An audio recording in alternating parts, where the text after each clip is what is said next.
ಯೋಗ ಋಷಿ ವಚನಾನಂದರು ಒಂದ್ಸಲ ಒಂದು ಕಥೆಯನ್ನ ಬರೀತಾರೆ. ಒಬ್ಬ ಹುಡುಗ 3 ಚಕ್ರದ ಸೈಕಲ್ನ ಮೇಲೆ ಒಂದು ಅಂಗಡಿ ಹತ್ರ ಬರ್ತಾನೆ. ಸುತ್ತಮುತ್ತ ನೋಡ್ಬೇಕಾಗಿದ್ರೆ ಸಹಾಯ ಕೇಳಲಿಕ್ಕೆ ಯಾರೂ ಇರಲಿಲ್ಲ. ಸ್ವಲ್ಪ ಹೊತ್ತು ಕಾಯ್ತಾನಂತೆ. ಕಾದಾಗ ಒಬ್ಬ ವ್ಯಕ್ತಿ ಅಲ್ಲಿಗೆ ಬರ್ತಾರೆ. ಆ ವ್ಯಕ್ತಿಯ ಹತ್ತಿರ ಈ ಹುಡುಗ ಹೇಳ್ತಾನೆ, ನನಗೆ ಆ ಅಂಗಡಿವರೆಗೆ ಹೋಗ್ಲಿಕ್ಕೆ ಆಗ್ತಾ ಇಲ್ಲ, ನನಗೆ ಸೈಕಲ್ನಿಂದ ಇಳಿದ್ರೆ ತೆವಳಿಕೊಂಡು ಹೋಗಬೇಕು, ಈ ರಸ್ತೆ ತೆವಳಿಕೊಂಡು ಹೋಗುವುದಕ್ಕೆ ಯೋಗ್ಯವಾಗಿಲ್ಲ, ದಯವಿಟ್ಟು ನನಗೆ ಆ ಅಂಗಡಿಯಿಂದ 100 ಪುಟದ ಒಂದು ನೋಟ್ಬುಕ್ ಅನ್ನ ತಂದು ಕೊಡ್ತೀರಾ ಅಂತ. ಆ ವ್ಯಕ್ತಿಗೆ ಆಶ್ಚರ್ಯ ಆಯ್ತು. ಈ ಹುಡುಗನಿಗೆ ಮೊಣಕಾಲಿಂದ ಕೆಳಗಡೆ ಕಾಲಿಲ್ಲ, ಸೈಕಲ್ ಅನ್ನ ಕೈಯ ಮೂಲಕ ದೂಡಿಕೊಂಡು ಹೋಗ್ತಾ ಇದ್ದಾನೆ. ಅಂತಹ ಹುಡುಗನಿಗೆ ನೋಟ್ಬುಕ್ ಯಾಕೆ ಬೇಕು ಅಂತ ಹೇಳಿ ಆಲೋಚನೆ ಮಾಡ್ತಾ ಅಲ್ಲೇ ನಿಲ್ತಾರೆ. ಆ ನಂತರ ಈ ಹುಡುಗನಿಗೆ ಸಹಾಯ ಮಾಡುವ ಅಂತ ಹೇಳಿ ಯಾವುದೋ ಒಂದು ಮೂಲೆಯಲ್ಲಿ ಸಾಫ್ಟ್ ಕಾರ್ನರ್ ಬಂದು ಇನ್ನೇನು ಅಂಗಡಿಗೆ ಹೋಗಬೇಕು ಅನ್ನುವಷ್ಟರಲ್ಲಿ ಆ ಹುಡುಗ ಕರೆದು ಹೇಳ್ತಾನೆ, ಸರ್ ನಿಲ್ಲಿ ಅಂತ. ಇವನಿಗೆ ಮತ್ತೊಂದ್ಸಲ ಆಶ್ಚರ್ಯ ಆಯ್ತು. ಆ ಹುಡುಗ ತನ್ನ ಹರಿದು ಹೋದಂತಹ ಒಂದು ಸಣ್ಣ ಚೀಲದಿಂದ 20 ರೂಪಾಯಿಯನ್ನ ಕೊಟ್ಟು, ಸರ್ ದುಡ್ಡನ್ನ ತಗೊಳ್ಳಿ, ಈ ದುಡ್ಡನ್ನ ಕೊಟ್ಟು ನನಗೆ 100 ಪುಟದ ಪುಸ್ತಕವನ್ನ ತಂದು ಕೊಡಿ ಅಂತ.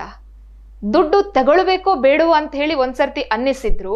ಆ ಹುಡುಗನ ಸ್ವಾಭಿಮಾನವನ್ನ ನೋಡ್ಬೇಕಾಗಿದ್ರೆ ಇವ್ರಿಗೆ ಬಹಳ ಖುಷಿಯಾಗಿ ಆ ದುಡ್ಡನ್ನ ತೆಗೆದುಕೊಂಡು ಅಂಗಡಿಗೆ ಹೋಗಿ ಅಲ್ಲಿಂದ ಒಂದು ನೋಟ್ಬುಕ್ ಅನ್ನ ತಂದು ಆ ಹುಡುಗನಿಗೆ ಕೊಡ್ತಾರೆ. ಉಳಿದಂತಹ ಚಿಲ್ಲರೆಯನ್ನು ಸಹ ಕೊಡ್ಬೇಕಾಗಿದ್ರೆ ಆ ಹುಡುಗ ಥ್ಯಾಂಕ್ ಯು ಸರ್ ಅಂತ ಹೇಳ್ಕೊಂಡು ಚಿಲ್ಲರೆಯನ್ನ ಮತ್ತದೇ ಹರಿದು ಹೋದಂತಹ ಚೀಲದಲ್ಲಿ ಇಟ್ಟು ನೋಟ್ಬುಕ್ ಅನ್ನು ಸಹ ಇಡ್ತಾನೆ.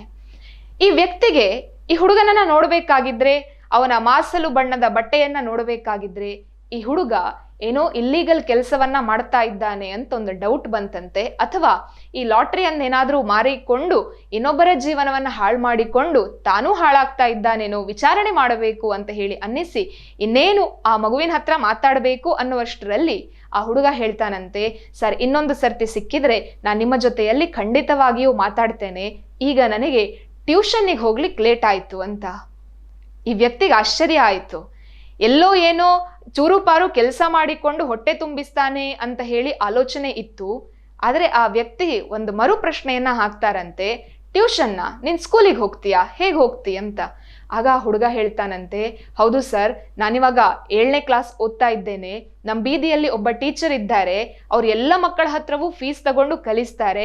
ಆದರೆ ನಾನು ಕುಂಟ ಅಲ್ವಾ, ನಾನು ತೆವಳಿಕೊಂಡು ಹೋಗುವುದನ್ನ ನೋಡಿ ಈ ಸೈಕಲ್ ಅನ್ನು ಅವರೇ ಕೊಡ್ಸಿದ್ರು. ಪ್ರತಿ ದಿವಸ ನನ್ನ ಹತ್ರ ಬಂದ್ರೆ ನಾನು ಟ್ಯೂಷನ್ ಹೇಳ್ಕೊಡ್ತೇನೆ, ನೀನು ಸಹ ಜೀವನದಲ್ಲಿ ಒಳ್ಳೆಯ ಸ್ಥಾನವನ್ನ ಪಡೀಬಹುದು, ನಿನ್ನಂತಹ ಅದೆಷ್ಟೋ ಮಕ್ಕಳಿಗೆ ನೀನು ಮುಂದಕ್ಕೆ ನೀನು ದೊಡ್ಡ ಜನ ಆದ ನಂತರ ಸಹಾಯ ಮಾಡಬಹುದು ಅಂತ ಹೇಳಿದ್ದಾರೆ ಸರ್. ಹಾಗಾಗಿ ನಾನು ಹೋಗ್ತೇನೆ. ಯಾಕೆ ಅಂತ ಹೇಳಿದ್ರೆ ಭಗವಂತ ನನಗೆ ಕಾಲನ್ನ ಕೊಡ್ಲಿಲ್ಲ, ಆದರೆ ಕೈಯನ್ನ ಕೊಟ್ಟಿದ್ದಾನೆ, ಕಣ್ಣನ್ನ ಕೊಟ್ಟಿದ್ದಾನೆ, ಓದುವುದಕ್ಕೆ ಬುದ್ಧಿಯನ್ನು ಕೊಟ್ಟಿದ್ದಾನೆ ಅಂತ ಆ ಹಿರಿಯರಿಗೆ ತುಂಬಾ ಖುಷಿ ಅಂತ ಅನ್ನಿಸ್ತದಂತೆ. ನಾವು ಆಲೋಚನೆ ಮಾಡಬೇಕಾಗಿದೆ, ಬೆಲೆ ಕಟ್ಟಲಾಗದೇ ಇರುವಂತಹ ಅತಿ ಅಪರೂಪವಾದಂತಹ ಮತ್ತು ಬಹಳ ಸುಂದರವಾಗಿ ಇರುವಂತಹ ಮಾನವ ಶರೀರವನ್ನ ನಾವೆಲ್ಲರೂ ಹೊಂದಿದ್ದೇವೆ. ಇದೆಲ್ಲವೂ ಸಹ ಇದ್ದರೂ ಪ್ರತಿದಿನ ಬೆಳಗ್ಗೆ ಏಳ್ಬೇಕಾಗಿದ್ರೆ ಮನಸ್ಸಿನಲ್ಲಿ ಇವತ್ತು ಅದು ಸರಿ ಇಲ್ಲ, ಇದು ಸರಿ ಇಲ್ಲ, ಇನ್ನೊಂದು ಸರಿ ಇಲ್ಲ, ಮತ್ತೊಂದು ಸರಿ ಇಲ್ಲ, ಕೆಲ್ಸಕ್ಕೆ ಹೋಗ್ಬೇಕಾಗಿದ್ರೆ ಬಾಸ್ ಸರಿ ಇಲ್ಲ, ಕೆಲಸ ಆಗಬೇಕಾಗಿದ್ರೆ ಅವನ್ ಸರಿ ಇಲ್ಲ, ಇವನ್ ಸರಿ ಇಲ್ಲ, ಈ ಸರಿ ಇಲ್ಲ ಅನ್ನುವಂತಹ ಪಟ್ಟಿಗಳು ನಮ್ಮ ಬದುಕಿನಲ್ಲಿ ಮುಗಿಯುವಂಥದ್ದೇ ಅಲ್ಲ. ಆದರೆ ನಾವು ಯಾವತ್ತೂ ಸಹ ನಮ್ಮ ಮೇಲಿನವರನ್ನ ನೋಡುವುದಕ್ಕಿಂತ ನಮ್ಮ ಕೆಳಗಿನವರನ್ನ ನೋಡ್ತೇವೆ ಅಂತಾದರೆ ಖಂಡಿತವಾಗಿಯೂ ಗೆಲುವು ನಮ್ಮದೇ ಆಗಿರ್ತದೆ. ವಿವೇಕಾನಂದರು ಹೇಳ್ತಾರಲ್ವಾ, ಪ್ರತಿಯೊಬ್ಬ ಮನುಷ್ಯನ ಒಳಗಡೆಯೂ ಸಹ ಅಪರಿಮಿತವಾದಂತಹ ಶಕ್ತಿ ಇದೆ, ಆದರೆ ಆ ಶಕ್ತಿಗೆ ಒಂದಷ್ಟು ಮುಸುಕು ಹಿಡಿದು ಹೋಗಿದೆ.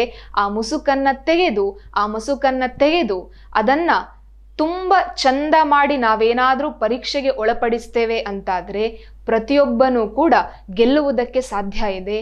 ಯಾಕೆ ಅಂತ ಹೇಳಿದ್ರೆ ಮನಸ್ಸು ಅನ್ನುವಂತಹದ್ದು ಮನುಷ್ಯ ಏನಾಗ್ತಾನೆ ಮತ್ತು ಏನಾಗಬೇಕು ಅಂತ ಹೇಳಿ ನಿರ್ಧಾರ ಮಾಡುವಂತಹ ಅತಿ ಅಪರೂಪದ ಶಕ್ತಿಯನ್ನ ಹೊಂದಿರುವಂತಹ ಒಂದು ವಿಷಯ ವಸ್ತು. ಆ ಮನಸ್ಸನ್ನ ವ್ಯಕ್ತಿ ತನ್ನ ಹಿಡಿತದಲ್ಲಿ ಇಟ್ಟುಕೊಳ್ಳುತ್ತಾನೆ ಅಂತಾದರೆ, ಆ ಮನಸ್ಸಿಗೆ ಸರಿಯಾದಂತಹ ಮಾರ್ಗದರ್ಶನವನ್ನ ತನ್ನ ಬುದ್ಧಿವಂತಿಕೆಯ ಜೊತೆಯಲ್ಲಿಯೇ ಕೊಡ್ತಾನೆ ಅಂತಾದರೆ ಮನಸ್ಸು ಮನುಷ್ಯ ಹೇಳಿದ ಹಾಗೆ ಕೇಳ್ತಾನೆ.